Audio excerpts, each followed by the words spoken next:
책을 읽으면서 이제 거기 따르는 필요한 설명을 하고 이렇게 하는데, 제가 이 책을 추천하게 된 동기가 너무 이 시대에 또 우리 신앙생활 하는 우리 모두에게 이런 어떤 큰 충격, 예? 그런 충격을 주면서도 또 바른 진리를 찾아갈 수 있는, 예, 그러면서 또 깨달음도 많이 주는, 또 영적인 그 깊은 것을 또 이렇게 터치하는 그러한, 예, 좀 다양한 그런 내용이 이 토저 책 속, 즉 하나님의 길에 우연은 없다, 이 책 속에 들어있어요. 주로 제가 이 책을 좀 좋아하는 편인데, 이번 책이 좀 그런 내용이 많습니다. 여러 부분에 보면. 그래서 이제 책을 선정해서 지금 이제 읽으면서 좀 설명이 필요한 대목은 설명을 하고 아니면 읽어나오고 이렇게 하는데요. 조금 이제 책을 좀 사서 읽으면 더 좋습니다. 이게 이제 또 묵상도 하고 또 깊이 생각도 하고, 그 이제 지난 시간에는 그 성령의 증거라는 그런 주제를 이제 3장에서 했는데요. 거기 이제 거기도 그런 얘기가 있고, 또 다른 책도 제가 좀 보는 게 있는데, 그 예수 방향으로 가라 이런 책이거든요. 이번 책 중에 하나가 또 이제 그런 데도 보면 우리가 이제 이 복음주의 내지는 복음을 믿고 이제 열심히 달려가는데, 이 복음의 불감증이 걸렸다 이렇게 얘기해요. 복음의 불감증. 나는 예수님 믿었으니 뭐 이제, 복음이 뭐냐, 구원이다. 또 복음이 뭐냐, 예수님 믿으면 나 천국 간다. 이런 어떤 좀 얄팍하고 좀 가볍고 말이죠. 영적인 깊이가 전혀 느껴지지 않는 그런 신앙으로 가고 있는데도 모른다. 불감증 걸렸다 이런 뜻이죠. 근데 이 책을 계속 우리가 읽으면 그런 영적인 어떤 그런 불감증 내지는 둔감함, 그런 데를 막 이렇게 터치해가지고 깨어나게 만드는 그런 역할을 많이 합니다. 지성을 일깨우고 또 잠자고 있는 영혼이 깨어나기도 하고 뭐 이런 다양한 면에서 많이 터치를 해주는데요. 그래서 이 책을 꼭 사서 좀 읽으시는 그런, 또는 이제 이 유튜브의 내용을 좀 들으시는 입장에서도 이 책과 함께 강의를 들으면 더 많은 내용을 우리가 또 정돈할 수 있고, 또 내 개인에게, 내 심령에 새로운 도전도 주시고 이제 그렇습니다. 자, 오늘 이제 그래서 4장, 5장에 이제 2장을 이제 갈 건데요. 첫 장에 4장에는 지성의 종교와 성령의 종교. 이제 5장에는 자기 비판을 하라. 이제 이런 내용이 나오거든요. 그래서 이제 4장을 먼저 이제 보십니다. 거기 첫 번째 단락이 신약 성경이 가르치는 신앙에는 깊은 영적, 신비적 요소가 들어있다. 우리가 이름뿐인 그리스도인에 머물지 않으려면 이 요소를 무시해서는 안 된다. 내가 볼 때 하나님을 경배하는 우리 마음이 우리의 신학적 질문들에 대해 결정하게 하는 것이 좋을 것 같다. 참된 빛의 최고의 원천은 언제나 성령의 조명을 받은 마음이기 때문이다. 자, 이 첫째 단락의 첫 마디에 보면 신약 성경이 가르치는 신앙에는 깊은 영적 또는 신비적인 요소가 있다 이렇게 얘기하시는데요. 이분이 이제 계속 그 영적인 깊이를 많이 이렇게 터치를 하는 분인데요. 이 책에 보면 이제 그 신약 성경이 가르치는 그 신앙의 깊이 내지는 이제 신비적 요소. 신약 성경에서 이 말씀이 이제 맞는 게 뭐냐면요. 구약에는 계속 예수 그리스도가 오시는 거에 대해서 예언을 했잖아요. 그러면은 신약에서 그걸 성취를 했다는 얘기예요. 그러면은 예수님이 오심이 신약에서는 성취되었기 때문에 예수님에 관한 그 진리가 얼마나 깊은 진리가 많겠냐. 우리가 이렇게 이해를 해야 되고 받아들여야 되겠죠. 요 한 대목, 한 줄의 글만 읽어서 그렇게 할 게 아니라 그 한 줄 안에 얘기하고자 하는 그 내용에 들어와야 되는 거죠. 그래서 그 들어와서 신약에는 깊은 내용이 있다. 또는 신비적인 요소가 굉장히 많다. 자, 신비적인 요소는 크게 우리 신학적으로 두 가지를 나눌 수가 있어요. 하나는 수독신학과 신비적 신학이에요. 그래서 수독신학은 광야를 걸어가면서 영적인 훈련받는 과정을 덕을 닦아 나가는 과정이다. 그래서 수독생활. 또 신비적인 생활은 이제 교회 시대의 이긴 자들과 같은 그러한 광야의 연단 과정을 다 마치고 영의 지성소에 그리스도의 생명이 합일되어진 그러한 신비적인 요소가 신약 성경 안에 꽉 들어있다. 그런 뜻이 되는 거죠. 그러니까 우리가 이 책을 한 권 읽을 때 그 저자가 얘기하고 또 그 책 글 안에 있는 그 영적인 의미 또 문제점 그런 거를 그 글 속 안으로 들어와야 돼요. 그래야지 이 저자가 얘기하고자 하는 거와 또 거기에 써놓은 글 있잖아요. 그 안에 있는 깊이를 내가 알 수 있고 그러므로 하여서 이 책 한 권을 읽음으로 나한테 영적인 유익이 얼마나 있는가 또 얼마나 나에게 문제를 알게 해주는가 이런 것들이 다 이제 나한테 영향을 미쳐야만이 이 책 한 권 읽는데 큰 은혜가 되는 거죠. 예. 이게 굉장히 중요하죠. 이게 첫 마디가 굉장히 중요하죠. 신약 성경 안에는 영적인 깊이와 신비적인 요소가 굉장히 많다. 그러니까 그 신비적인 요소가 그 요한복음 7장 보면 내 배에서 생수의 강이 강같이 흘러넘치리라. 그런 말씀은 굉장히 신비적인 요소예요. 로마서 8장 1, 2절은 죄와 사망의 법에서 해방되었다. 그러한 말씀은 굉장히 신비적인 그러한 그 해당되는 말씀이다. 이래 보셔야 됩니다. 다른 말로 하면은 광야의 이 수독적인 삶을 다 살아서 연단을 다 맞춰서 덕이 다 진보된 거예요. 그래서 이 사람이 가는 곳은 꼭 예수님을 가는 것처럼 그렇게 교회 시대 이긴 자들이 되지 않습니까? 그런 분들이 그 경험하는 것이 바로 신비적인 체험을 한다. 이렇게 보셔야 된다는 얘기죠. 그래서 이분이 이제 요 단락의 마지막 거 보충해 보면 참된 빛의 최고의 원천은 언제나 성령의 조명을 받는 마음이기 때문이다. 자, 성령의 조명을 내 마음에서 받으면 내가 얼마나 죄를 많이 짓고 또 내가 얼마나 큰 죄인이고 나는 얼마나 결점이 많아서 부족한 게 얼마나 많은가 언어에도 생각에도 표정에도 행동에도 이런 막 그런 내면과 외면에 그런 부족한 게 정말 많거든요. 그런 거를 성령의 조명을 많이 받을수록이 그게 회개가 되고 고쳐지고 그걸 가지고 심각하게 고민도 하고 말이죠.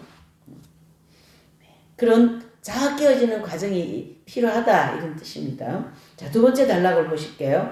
하나님을 향한 사랑으로 불타는 사람은 진리를 직관하게 될 것이다. 즉 베일을 열어젖히고 들어가 어떤 것을 보고 듣게 될 것이다. 그 어떤 것은 합법적으로는 발견될 수 없는 것이며 심지어 머리로 이해될 수도 없는 것이다. 자, 제가 이제 이 토저 책을 좋아하는 이유가 이런 데 있어요. 굉장히 깊은 거 지금 여기서 얘기하시는 거거든요. 하나님을 향한 사랑으로 불타는 사람은 진리를 직관하게 된다. 직관은 요 이제 그 볼관자를 써가지고 하나님과의 바로 직통한다, 직관한다라는. 그러니까 이 영에 합일되어진 성도들이 이게 이루어진 성도들이에요. 그러니까 이 영에 합일되어진 그 영의 지성소에 합일된 영이 깊은 곳이잖아요. 지성소는요. 그 영의 깊은 곳에 합일되어진 분들은 진리와 바로 직관한다라는 거예요. 그러니까 진리 안에 있는 사람들, 진리에 들어온 사람들 이래 볼 수가 있는 거죠. 아직 미워하고 시기하고 질투하고 도덕적인 결함이 있고 그러는 사람은 진리에 직관이 안 되어 있는 사람이고 진리 안에 들어와 있지 않다. 예. 이거 광야에 있는 입장이다. 광야는 굉장히 불안전하잖아. 이스라엘 백성들이 광야에서 여러분 얼마나 모세를 많이 돌도 던지고 불평하고 말이죠. 막 고라의 쿠데타도 막 일어나고 말이죠. 굉장한 일이 많이 일어나죠.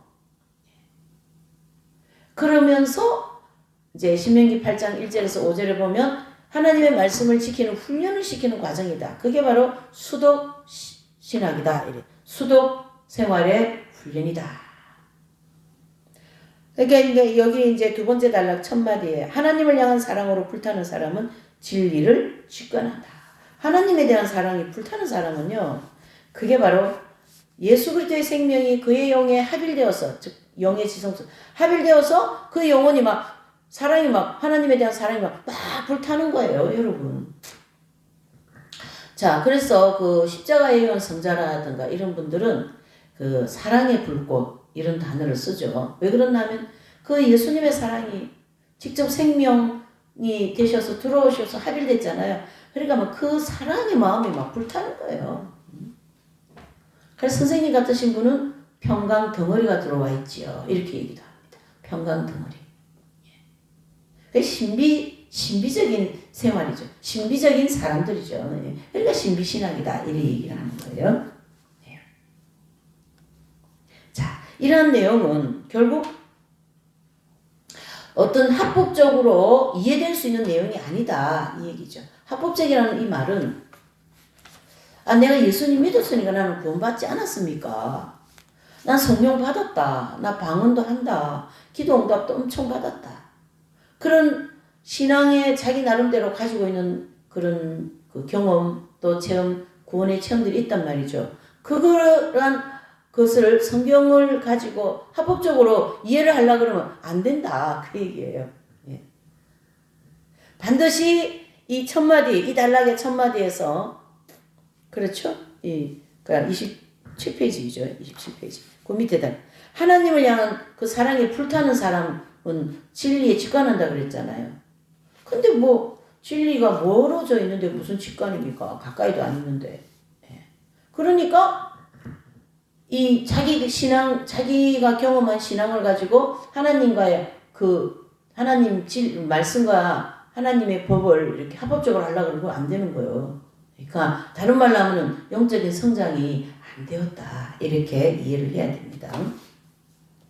자, 그래서 그 두 번째 단락에 보면 이제 새로운 전쟁이라는 그 주제가 있어요. 자, 봅시다. 내가 볼 때 오늘날 신학의 전쟁은 근본주의와 자유주의 사이의 싸움이 아니다. 이 두 개 사이의 전쟁은 지나간 과거의 싸움이며 승패는 이미 드러나 있다. 성경에 기초한 신학과 인간이 만들어낸 자유주의 중 어떤 것이 옳은가 하는 문제에서 혼란을 느낄 필요는 전혀 없다. 이제 이 자유주의 신학이나 또 이제 성경에 그러니까 성경에 기초한 신학과 인간이 만들어낸 자유주의 신학 이 두 개를 놓고 이제 이게 자유주의 신학이 옳고 성경에 나와 이 신학이 이런 거 그런 그 싸울 필요가 없다라는 거예요. 이미 답은 나와 있다. 자유주의 신학은 안 된다라는 거예요. 여기서 얘기하고자 하는 답은. 성경을 기초한 신학이 진짜 신학이고, 그 다음에 인간이 만들어낸 이 자유주의 신학은 그건 신학이라고 얘기할 수 없다. 예. 거기서 답 찾을 수 없다. 나중에 그게 결론을 내죠. 이 자유주의 신학에서.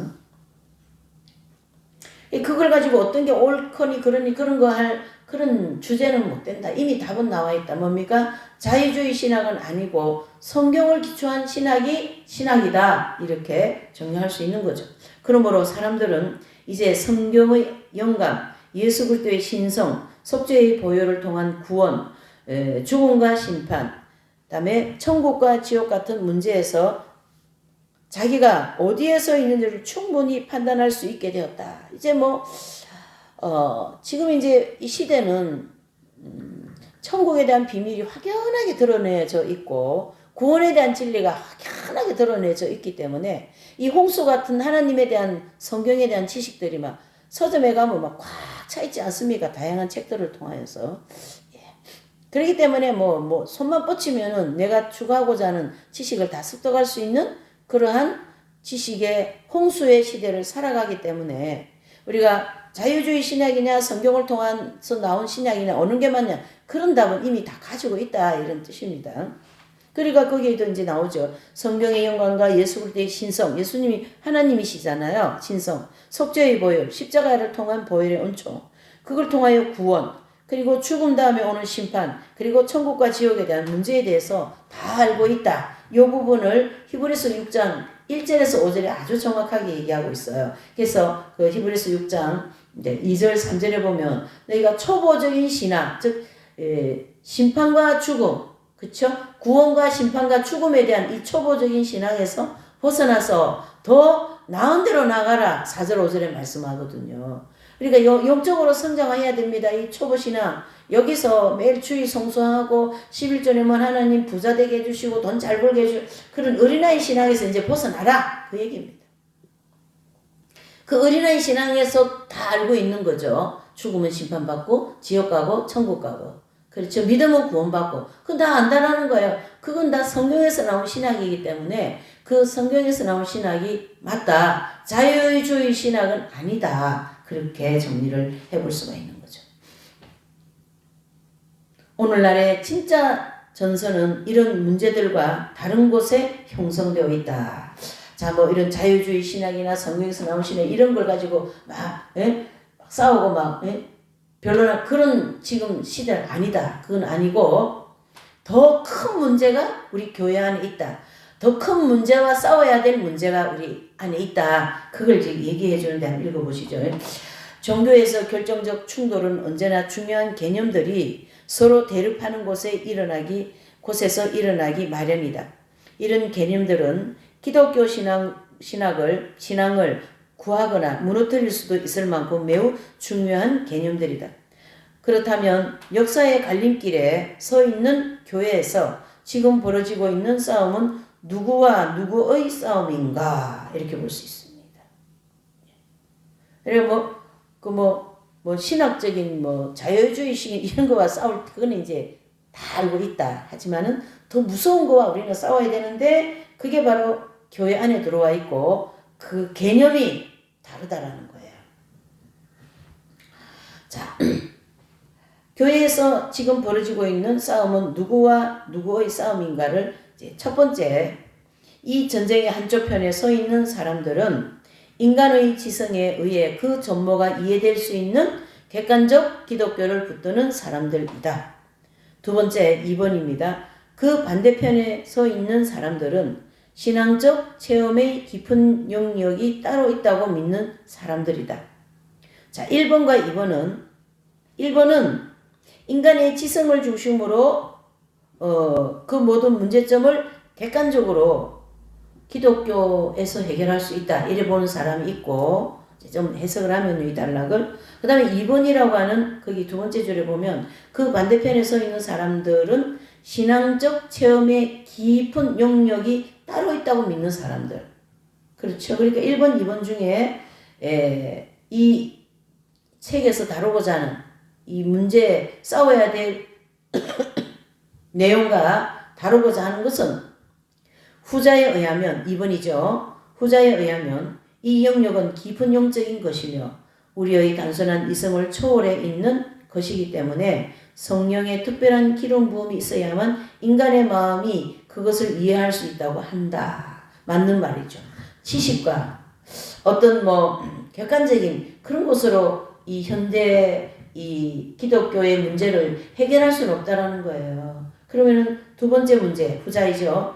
영적인 체험과 영적인 깊이 또는 우리 이성을 초월해서 성령의 특별한 기름 부음의 은총이 있어야 이 문제를 해결할 수 있다. 이런 뜻입니다. 그래서 그런데 이 두 무리의 차이는 단지 학문적인 것에 그치지 않는다. 만일 종교적 지성주의가 이 세대 교회의 방향을 결정해버린다면 다음 세대의 그리스도인들은 무기력하게 죽은 전통의 희생자가 되어버릴 것이다. 굉장히 이 단락은 무서운 얘기예요. 만약에 이제 이 기독교 이 종교적인 충돌 있지 않아요? 이런 그 개념들 이런 것들이 이제 그 기독교 안에서도 그 사상이 다 다르잖아요. 그런 그 다른 사상들끼리 딱 부딪혔단 말이죠. 그 문제를 어떻게 해결할 것이냐라는 것을 오늘 여기 1번, 2번으로 정리를 해본 건데요. 그러니까 책을 보면서 이걸 들어야 돼요. 그러니까 1번은 이 전쟁의 한쪽 편에 서 있는 사람들이 인간의 지성에 의해 그 전모가 이해될 수 있는 객관적 기독교를 붙드는 사람들. 그러니까 지성으로다가 뭐 학위도 많이 따고 박사 학위도 뭐 몇 개 있고 또 공부도 어디가 뭐 미국 어디가 공부하고 어디가 공부하고 막 이런 지성이 아주 충만하게 채워진 그러한 사람들을 중심으로 객관적으로 이 문제를 해결할 수 있다. 이렇게 생각하고 있는 사람들이 한 부류가 있고 또 한 부류는 신앙적인 깊은 체험과 그 다음에 깊은 영적인 또 단순한 이성을 초월해 있는 것이기 때문에 특별히 성령의 기름 부음이 있어야 된다. 그런 뜻이거든요. 자, 후자가 맞는 거예요.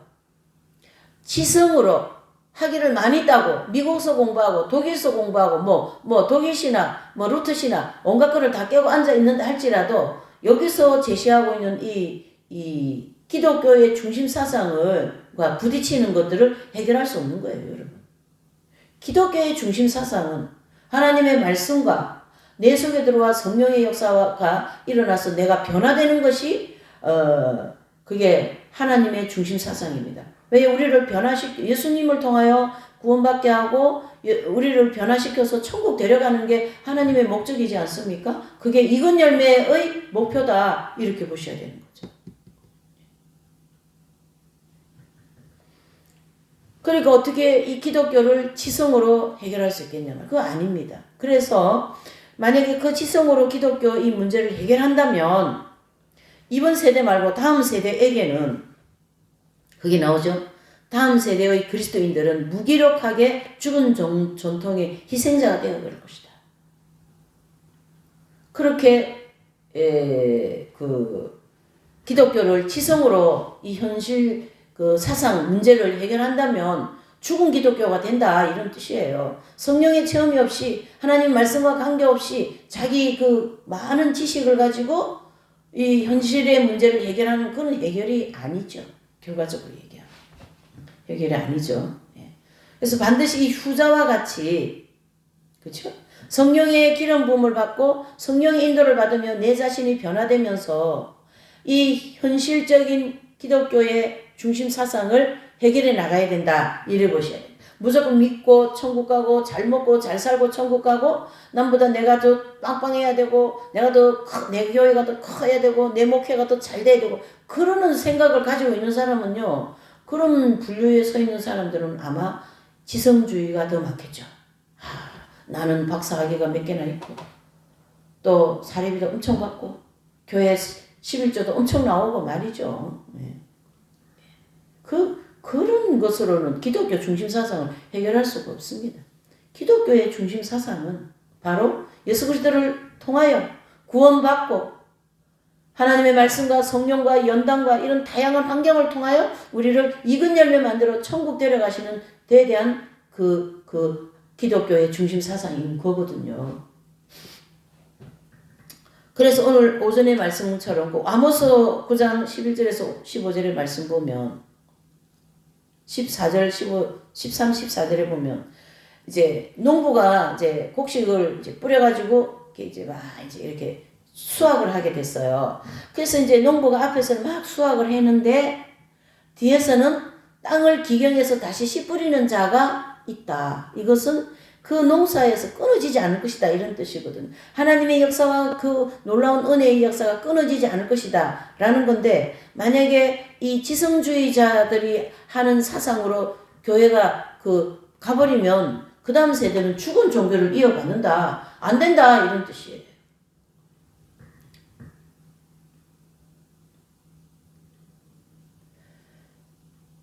그 다음에 이 다음 단락 보시면 이런 지성주의 옹호자 중 한 사람과 대화하던 중에 나는 불쑥 질문을 건넸다. 기독교 신앙의 본질적인 모든 것이 정말 인간의 지성에 의해 이해될 수 있다고 믿습니까? 이렇게 질문했어요. 어떤 분하고 대화하면서 이 저자가. 그랬을 때 그가 즉시 이렇게 대답했다. 물론이죠. 이렇게 믿지 않는다면 지금 나는 불가지론을 향해 나아가고 있을 겁니다. 그게 답을 한 거예요. 불가지론. 나는 더 이상 아무 말도 하지 않았지만 만일 말을 했더라면 그렇게 믿고 있다면 당신은 이성주의를 향해 가고 있다. 이렇게 답을 했을 거다라는 거예요. 그렇게 이제 라고 말해주는 것이 옳았을 것이다. 진리의 세계는 바로 그런 식으로 작동하기 때문이다. 옳은 길을 찾기 위해 고심하는 오늘날의 그리스도인에게 가장 이해하기 힘든 문제 중 하나는 그토록 선하고 진실해 보이는 종교 지도자들이 어째서 신약 성경의 분명한 교훈과 모범에서 그토록 멀리 벗어나고 있는가 하는 것이다. 그러니까 지금 이 저자가 하고 싶은 얘기는 그렇게 이성주의 내지는 지성주의를 가지고 기독교 신앙을 올바로 갈 수 없다. 그거를 이렇게 설명을 자기 표현 방식으로 하는 거죠. 그렇죠? 그래서 저는 이제 여기다가 제 설명을 붙였어요. 뭐냐? 우리 시대는 새로운 전쟁에 직면했다. 그 새로운 전쟁을 직면한 사람들은 밝은 빛된 진리와 또는 성령의 인도하심과 또 내면의 성령의 조명을 받으며 자신의 죄와 정욕과 피나기까지 싸우며 나아가는 자들이 필요하다. 이렇게 볼 수가 있는 거죠. 자, 그 다음에 이제 거기 보시면 다음 달라. 함께 할 수 없는 것들이 공존하는 이유. 성경을 사랑하는 복음주의자들이 순리하게도 순진하게도 기독교의 본질과 공존할 수 없는 완전히 이질적이고 파괴적인 요소들을 오늘날의 예배와 봉사 안으로 끌어들이고 있다. 그러자 두 가지의 본래 함께 할 수 없기에 이런 요소들과 기독교의 본질 중에서 어느 한쪽은 사라질 수밖에 없다. 마치 기생충처럼 붙어있는 이런 이질적인 것들이 제거되지 않으면 머지않아 그것들 때문에 기독교 신앙이 파괴될 것이다. 그런데 열정적인 정통주의 지도자 중 어떤 이들은 교회에서 이 치명적인 것들을 오히려 강조하고 있다. 왜 그럴까? 그 대답은 의외로 간단하다. 이런 지도자들은 실천의 문제에서 인도함을 받아야 할 상황에 처하면 자신의 머리를 의존한다. 그게 이제 마음으로 친구를 미워하고 오른쪽 뺨을 때리면 왼쪽 뺨도 돌려대라 이런 빛이 막 확 그 내면에 들어왔습니까? 근데 나는 오른쪽 뺨을 때리니까 막 왼쪽 뺨까지 더 때리고 온 그런 자기 생활이거든요. 오리를 가자는데 심리까지 가져라 그러는데 1, 2도 안 가져온 그런 자기 생활이니까 그 핏된 말씀이 내 앞에 오고 내 내면에 내 시선 가운데 들어오면 그 자리에서 막 피해버린다는 거예요. 안 지킨다라는 거예요. 외면해버린다라는 거예요.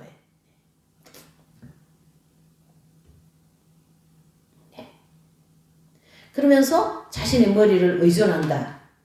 자, 읽어보십니다. 31페이지 또 그 첫 번째 달. 그들이 볼 때 진리를 볼 때 진리는 축적된 교리이며 그들을 천국으로 이끌어주는 신학적 지도 같은 것이다.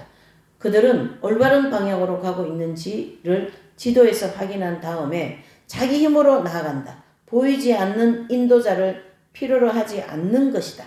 만일 의심이 찾아와 공격하면 그들은 가르동 기둥 옆에 서서 나는 그리스도를 영접했으니 아무 문제가 없을 거야 라고 자신을 안심시킨다. 이렇게 얘기하는 거예요.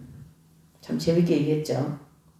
그러니까 이제 오리를 가져면 심리까지 가는 난 1, 2도 안 가져온 생활을 한단 말이에요. 근데 이제 그런 어떤 보이지 않는 인도자, 즉 성령의 인도를 받기를 원치 않는 거죠. 그분들은. 뭘요? 지성은. 자기가 가지고 있는 이 지성을 인도를 받는, 지성이 인도를 받는. 그러면서 먼저 어떻게 자기 마음을 정리하냐면 나는 그리스도를 영접했기 때문에 아무 문제가 없을 거야. 이러고 자기가 자기 자신을 안심시켜버리는 거죠. 참 그게 불감증 걸린 사람들이 복음의 불감증. 복음은 그렇지가 않습니다. 복음이 나한테 왔습니까? 예수님이 복음이지 않아요? 예수님이 오시면 나한테 말씀도 같이 오는 거거든요. 오리를 가져면 심리까지 가져라는 그거를 지켜지 못했을 땐 그 양심의 저촉을 받고 그 양심이 그거를 괴로워하면서 주님께 회개하면서 그거를 지킬 수 있는 마음을 달라고 기도를 하는 사람이 그런 사람이 뭡니까? 지성주의를 따라가는 사람이 아닌 거죠. 진리를 따라가는 사람이죠. 그러니까 그 많은 지식이 이제 자기 사상과 생각으로 딱 자리를 잡고 있는 사람이기 때문에 자기 생각으로 자신을 안심시키는 큰 문제가 생긴다. 그러니까 그 성인들의 생각을 자세히 보면요. 계속 자기를 갱신하는 게 있어요. 그러니까 사도 바울은 나는 섰다고 생각하지 않는다. 늘 넘어질까 봐 조심합니다. 그러니까 그 기도를 이제 계속하죠. 자기 몸의 그 가시 때문에. 그런데 주님께서 내 은혜가 너에게 족하다. 나 지금 눈이 막 뜰 수가 없는데 은혜가 족합니까?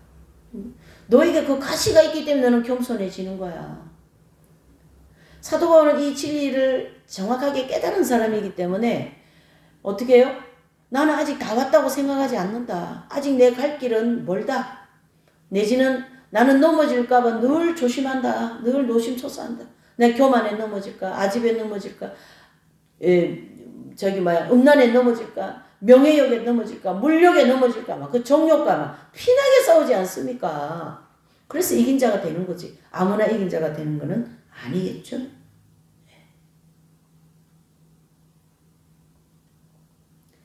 그러니까 어떻습니까? 지성주의적인 신앙생활을 하는 사람들 내지는 목회하는 그러한 사람들은 곧 복음과에 공존할 수 없다 이래 보셔야 됩니다. 복음은 실천적인 삶을 통하여 내가 변화되게 하는 게 복음이지 지식적으로 채워놓고 있는 것은 복음이 아니에요. 그건 지식이지. 그냥 지식이죠. 뭐 학위를 여러 개 따고 뭐 어디 가서 엄청 공부 많이 하고 그렇게 했기 때문에 내가 무슨 뭐가 좀 인격이 변화됐다고 천만의 말씀이요. 사도 바울같이 지식이 강력하게 많은 사람이 어디에 있겠습니까? 어거스틴 성자같이 지식이 강력하게 많은 사람이 어디에 있겠습니까? 그러니까 어거스틴 성자께서 자기가 너무 많은 지식을 가지고 있다 보니까 늘 불안한 거예요. 내가 너무 교만하니까. 그러니까 한 분은 그런 걸 가지고 기도를 하는데 하나님이 보여주셨어요. 조그마한 아기가 이 바닷가에 앉아가지고 조가피 이름 있죠? 조개 껍질 그걸 바닷물을 계속 퍼내고 있는 거예요. 그거 되는 겁니까? 그러니까 그 어린아이는 어거스틴 성자를 얘기하고 또 조가피는 자기가 가지고 있는 지식 그걸로다가 하나님을 이해하려고 하니까 그거 되는 걸까요? 바닷물을 어떻게 다 퍼냅니까? 그렇게 보여주면서 이 어거스틴 성자에게 계속 뭘 강조하게 만드냐면 겸손을 강조하게 만들죠. 그래서 어거스틴 성자께서 그 좌우명이 첫째도 겸손, 둘째도 겸손, 셋째도 겸손. 왜요? 교만해지면 죽는 거거든요. 그 많은 지식 때문에. 그러니까 이런 하나님의 사랑이 불타는 사람들의 마음에는 진리와 바로 직관해버립니다. 그게 바로 직관하는 거죠. 진리에 탁 서버리지 않습니까? 그러니까 나는 넘어질까봐 늘 노심초사다. 사도 바울같이 그 신학과 예수님 죽음과 부활, 재림 이런 신학이 가장 튼튼한 분이 사도 바울이지 않습니까? 그런데도 나는 넘어질까봐 겁난다. 그렇게.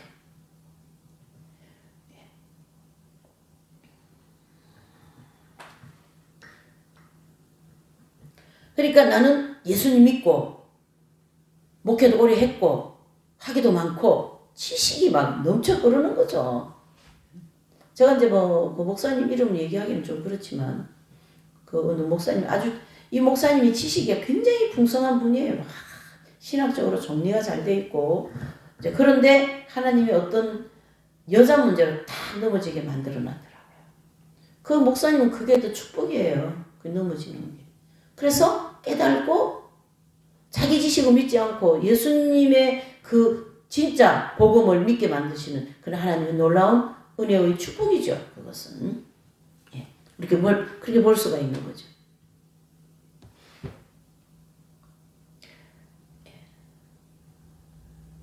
나는 그리스도를 영접했으니 아무 문제가 없을 거야 라고 자신을 안심시킨다. 그리고 자기가 사도나 선지자들과 같은 길을 가고 있다고 확신하면서 다시 길을 가기 시작한다.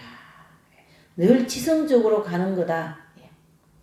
오늘날 많은 이들이 입에 오르내리는 질문 즉 종교는 번성하고 도덕은 쇠퇴하는 일이 동시에 일어나는 이유가 무엇일까? 라는 질문에 대한 대답은 바로 이 잘못된 즉 종교적 지성주의에 의해 지성주의의 잘못에서 발견된다. 사람들은 경건의 모양을 갖췄지만 그 능력을 부인한다. 그러니까 그 이사야 시대도 가만히 보면요. 이사야 시대는 그 예언을 할 때 예언이 100년 후에 이루어지지 않습니까? 그러니까 이사야가 그 예언하고 이럴 때는요. 그 나라나 그 경제나 이런 게 굉장히 풍성했어요. 그러니까 이사야가 예언하는 게 하나도 귀에 안 들어오는 거예요. 네? 여러분들이 계속 이렇게 살면은 포로로 잡혀간다. 하나님의 징계가 있을 것이다. 이렇게 계속 얘기하는데도 그 엄청난 죄를 지적하는데도 전혀 기똥도 안 듣죠. 그리고 100년 후에 이제 예레미야 때 그런 일들이 이루어지는 거죠. 똑같은 현상입니다. 지금 뭐 교회 가면 교회 얼마나 좋습니까? 교회 카페도 있지, 떳떳하지, 의자도 편하죠. 완전한 조명에다가 그 의리의리한, 교회, 큰 교회 그냥 강단에서 말씀 선포되고 말이죠. 기도하고 말이죠. 그거 자체가 나쁜 건 아니에요. 그 안에 하나님의 성령의 역사가 반드시 운행해야 된다. 그게 중요한 거죠. 마찬가지로 이사야 시대에 이렇게 성전에서 예배드리려면 여전히 예배는 드리는데 하나님의 메시지는 계속 책망이 떨어지지 않습니까? 그러니까 나는 예배 드리고 있고 교회 나가고 주일 성수하고 11조 내고 하나님 축복 받았으니까 괜찮어 이런 뜻이나 마찬가지다 이런 뜻이죠. 성경 본문만으로는 우리의 도덕적 삶이 향상되지 않는다. 정말 정확한 말 아닙니까? 본문 이거 하나 가지고 주일 설교 한 달락 가지고 어떻게 내가 변화되겠냔 말이죠. 하나님께서 어떤 출애굽하고 어떤 영적인 그런 획기적인 일이 일어날 때 설교할 때 은혜가 되게 만들어버리고 뒤집어지게 만드는 경향은 있어요. 그러나 그 이후에 한 사람이 영원히 성화되기 위해서 이건 열매되기 위해서 꾸준히 광야길을 가는 데 대하여서는 이 한 편의 설교와 한 편의 본문을 가지고는 부족하다 이 얘기죠.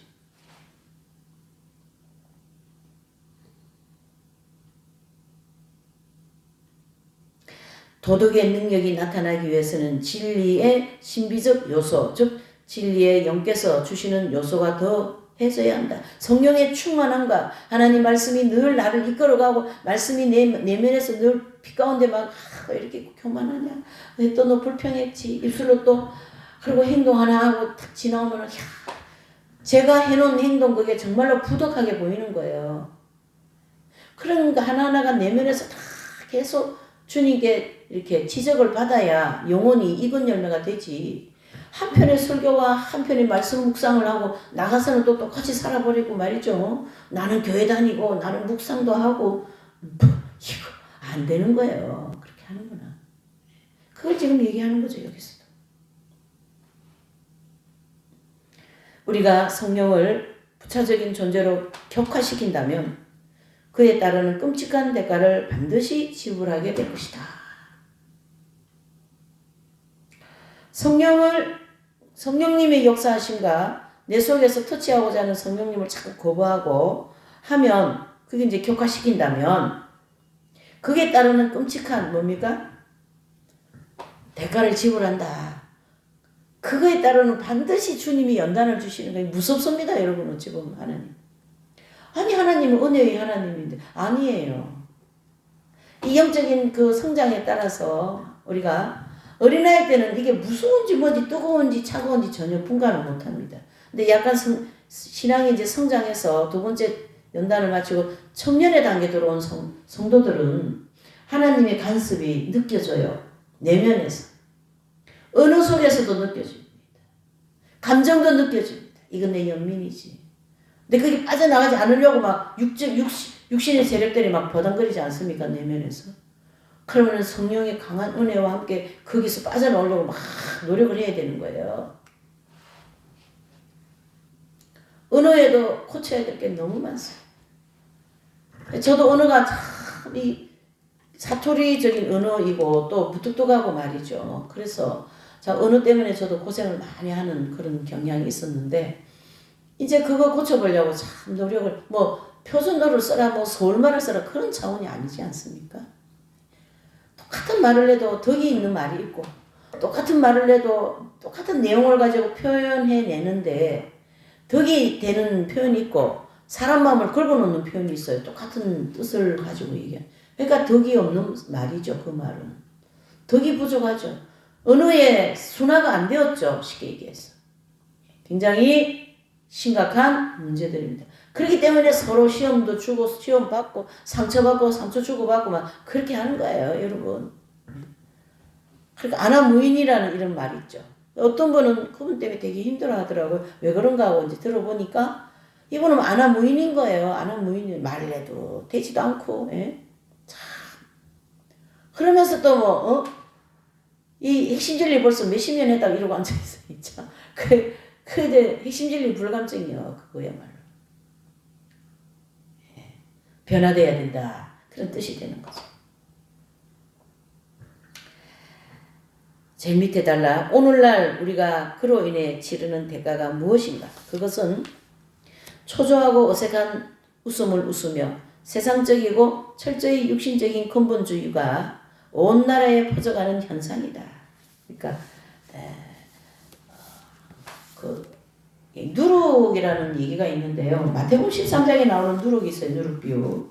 이제 그 누룩은 좋은 역할을 하는 누룩이에요. 근데 출애굽기에 나가서 보면은 이스라엘 백성들을 이제 출애굽 시킬 때 누룩을 넣지 말라 그랬거든요. 그 떡을 구워 먹을 때. 그 누룩은 나쁜 누룩이에요. 나쁜 영향을 미치는 누룩이에요. 자, 제가 왜 누룩 얘기를 하냐면 어색한 웃음을 웃고 세상적이고 철저한 육신적인 근본주의가 온 나라에 퍼져나간다. 온 나라에 나쁜 누룩이 퍼져나간다. 이런 뜻입니다.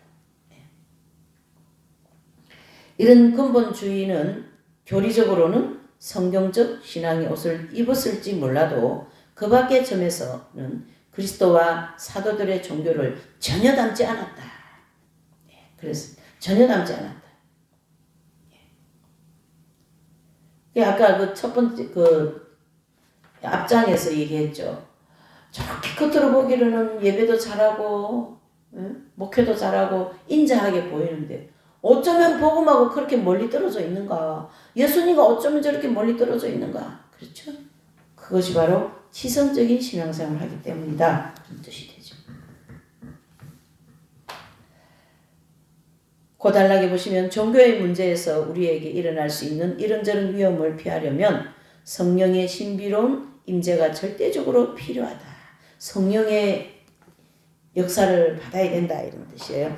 광야에서 불기둥이 이스라엘 민족을 이끌어 주었듯이 진리의 성령께서 우리의 영적 여행을 처음서부터 끝까지 이끌어 주셔야 한다. 잠언서 3장 5절에 너는 마음을 다하여 여호와를 신뢰하고 내 명철을 의지하지 말라. 라는 단 하나의 구절에 순종할 마음만 있어도 우리는 의 상태는 크게 좋아질 것이다.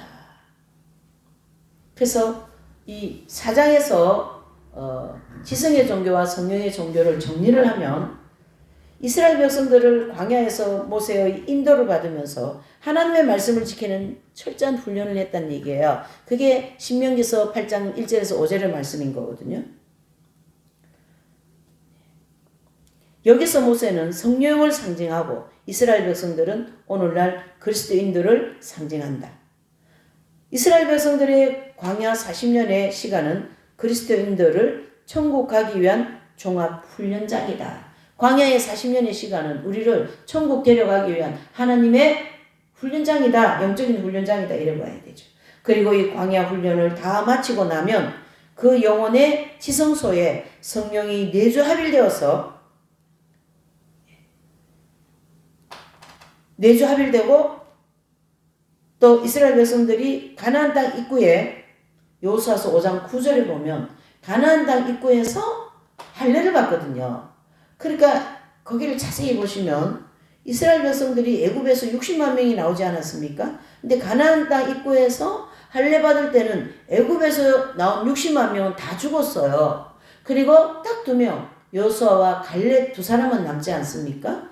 이것은 영적으로 우리에게 무엇을 보여주냐면 애국적이 즉 세상적이고 전격적이고 죄의 지배받고 하는 그런 모든 옛사람은 광야의 연단을 받으면서 다 죽었고 새로운 속사람이 가나안 땅 입구에서 할례받고 천국 간다라는 모형적인 진리를 우리에게 딱 보여주고 있는 거예요. 그래서 가나안 땅 입구에서 할례식을 하고 가나안 땅에 들어가는 것과 같은 이치다. 이 일을 하는 여호수아는 가나안 땅에 들어가 역사하시는 성령을 가르쳐 얘기한다. 그러니까 광야에서 인도하신 분은 모세가 성령의 상징이고 그 다음에 가나안 땅 들어가서 성령의 역사는 여호수아이잖아요. 그러니까 여호수아는 가나안 땅에서 역사하는 성령의 상징이고 광야에서 성령의 상징은 모세다. 이렇게 정리를 해볼 수가 있습니다.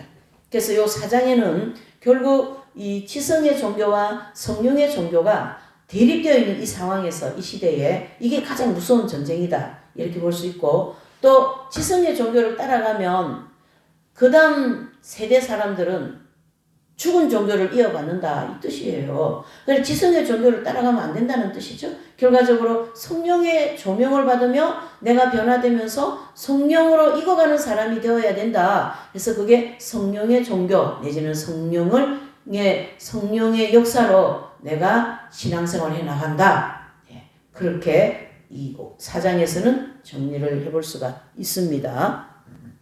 제가 이제 한 타임에 한 2장 정도 하려고 하는데요. 이 책을 이렇게 딱 열어보면요. 내용이 너무 깊이 많이 있어가지고 그냥 글만 읽고 넘어가기가 너무 안 되는 거예요. 그래서 그거를 다 설명하다 보면 이게 한 달락이 한 석 장밖에 안 되는데 더 2장 하기가 쉽지가 않아요. 너무 길어져가지고. 그래서 오늘